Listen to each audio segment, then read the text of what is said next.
Welcome back. Yet another new theory has emerged in relation to the Malaysia Airlines plane that vanished.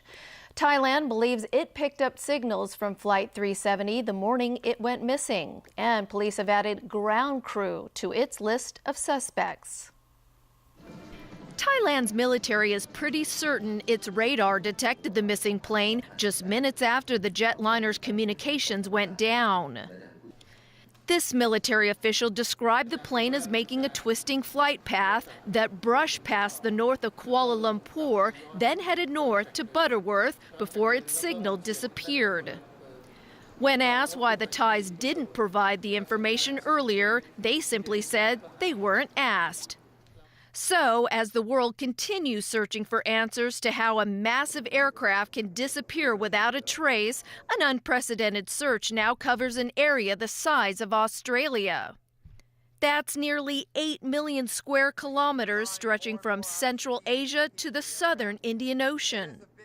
Working in tandem with Malaysia, the U.S. military is using two of its most advanced Poseidon surveillance aircraft. When we have our P8 or P3 out there, let's say it gets a radar hit on a possible piece of object in the water, they will communicate that back to the USS Kidd or back to the government officials in Malaysia, who can then vector in a ship or a helicopter to get a closer look.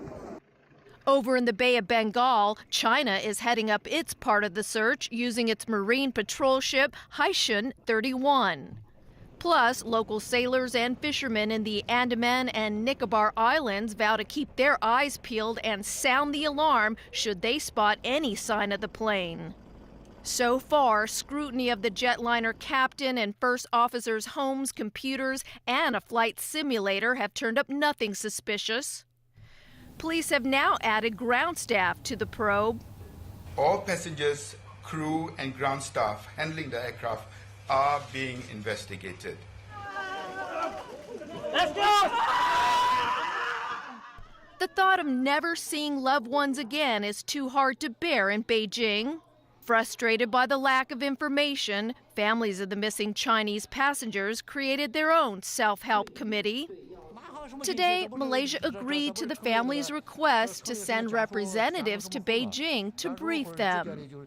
Please come back is the main message of hope so many people are expressing on a wall in the airport of Kuala Lumpur.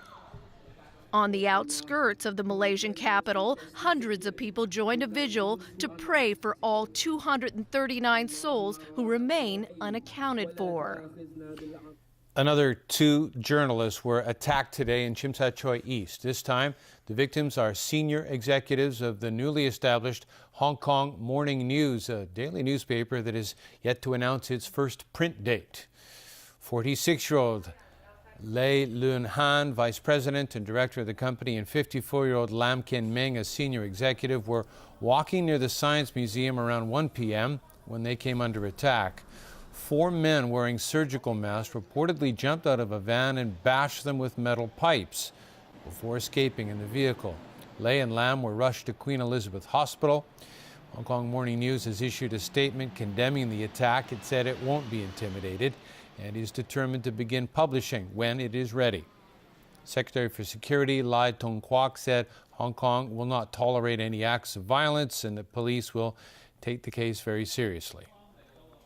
Meanwhile, 2 men suspected to be the assailants in last month's knife attack, that is, of former Ming Pao chief editor Kevin Lau, have been charged with wounding and theft, and they will appear in court tomorrow. One of them is suspected to be the driver of the motorcycle used in the incident, while the other is believed to be the man who carried out the chopping attack. The 2 suspects, both 37 years old, were earlier arrested in neighboring Guangdong province. They were transferred back to Hong Kong 2 days ago and taken to several locations yesterday to reenact the crime. The Security Bureau has lowered the outbound travel alert for Bangkok and the surrounding provinces from red to amber. This follows the Thai government's decision to lift the state of emergency for those areas beginning today. Violence linked to the political turmoil in Thailand has died down in recent weeks after months of anti-government protests. Still, the Hong Kong government has urged those planning to visit the country to closely monitor the situation and to stay away from protests and large gatherings of people. Chris, what do you have for us in sports today? Well, something a little bit different. We've got Hong Kong cricket. Story's not so good. Hong Kong has failed to advance in the World 2020. Afghanistan beat Hong Kong. And finally, a baby boy in the South American country of Colombia may be cute, but that's not why he's making headline news. The toddler is 3 times heavier than what he should be. At 8 months old, the tubby tot named Santiago now tips the scales at over 20 kilograms, which is the average size of a 5-year-old. His mother sought help after she noticed Santiago struggling to move about due to his weight.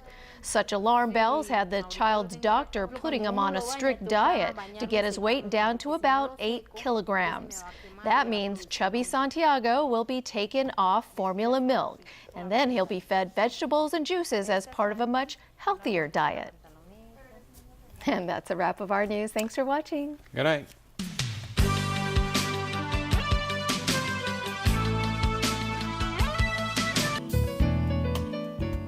Good evening. The weather was humid and foggy this morning. And as tonight's situation chart shows, a cold front has formed over central China.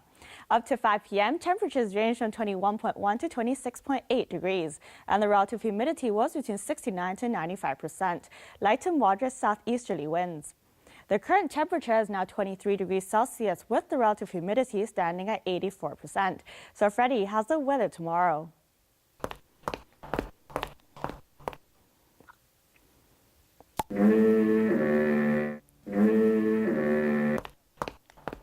It will be mainly cloudy tonight, warm with sunny intervals during the day tomorrow. Temperatures will range between 19 and 26 degrees. It will be cool and windy in the next couple of days. There will be sunny periods during the weekend and early next week. Tomorrow's air quality health index is forecasted low to moderate. The maximum UV index forecast for tomorrow will be about 7. And here's the latest global weather update. Cloudy in Shanghai, showers in Taipei and Xiamen. Thunderstorms in Guangzhou, showers in Chengdu. Sunny in Beijing, cloudy in Seoul, showers in Tokyo. Showers in Bangkok, bright in Ho Chi Minh City and Manila. Showers in Kuala Lumpur, rain in Jakarta.